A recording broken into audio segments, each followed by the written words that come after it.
So I've been using the Corsair H100v2 all-in-one water cooling loop for about 2 years now, and there's been some positives and negatives. Of course, it's a 240mm radiator with two 120mm fans. Well, let's start off with the fans. The fans, you know, I was expecting more from Corsair, and they started off decent and fine and everything, but just after like 1 year, it seemed like the bearings were running out, and it just sounded like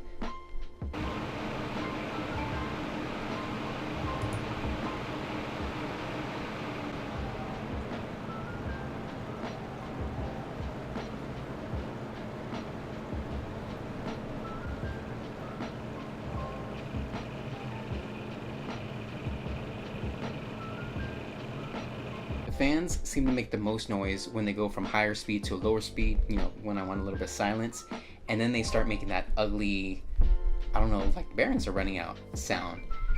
And so immediately the fans, that's downside. I can replace the fans, but I paid $100 or whatever for this whole radiator setup. Why should I have to replace the fans after like a year?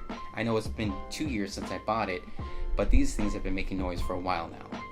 And when it comes to the water tubes, they're braided, so you know you don't have to worry about them cracking or falling apart too easily. But also they are pretty stiff and it's hard to move, so you know, positives and negatives and everything. And just like with any water cooling rig, you have to make sure you have enough clearance space for the tubes and the radiator and all that. Now when it comes to the water cooling block, the only light on it is that Corsair logo, and you can only choose 2 different colors, a standard color and then a color for when it reaches a certain temperature and it gets too hot. And so I just chose white and red because that's pretty much the default stuff. You can choose any other 2 colors, but when we come to the era of RGB stuff in computers, just having 2 alternating colors for temperature, it's kind of lackluster.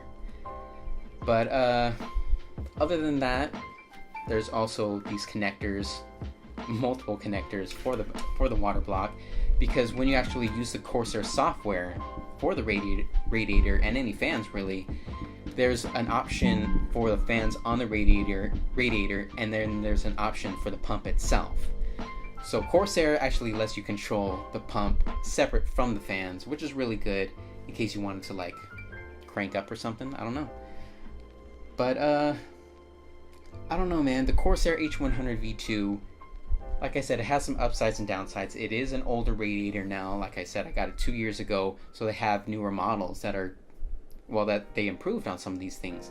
But if you want to save some money and go with an older model like H100v2, I would still recommend it. You know, it doesn't have some of the fancy bells and whistles with the RGB and all that stuff, but it's still just fine, and it can fit a number of CPUs. It's controlled great with the software, although all these plugs, that is a little bit annoying. And then the fans making so much noise, just bearings giving out after like a year, that's pretty lame. So you can always replace fans, get extra 120mm fans, but just remember you got to do plugs for the fans and plugs for the water block, and then make sure you control it with Corsair software. I've tried Corsair Link and IQ. I felt Corsair Link was a little bit easier to use, but they're still making some progress with IQ. IQ is pretty new. But I guess that's it for the Corsair H100v2 radiator, 240mm radiator. I will leave a link in the description to an Amazon listing in case you do want to buy it. If you use my link, I will get a small cut of it, but it won't cost you guys anything extra. It'll just help keep my YouTube channels and my website running.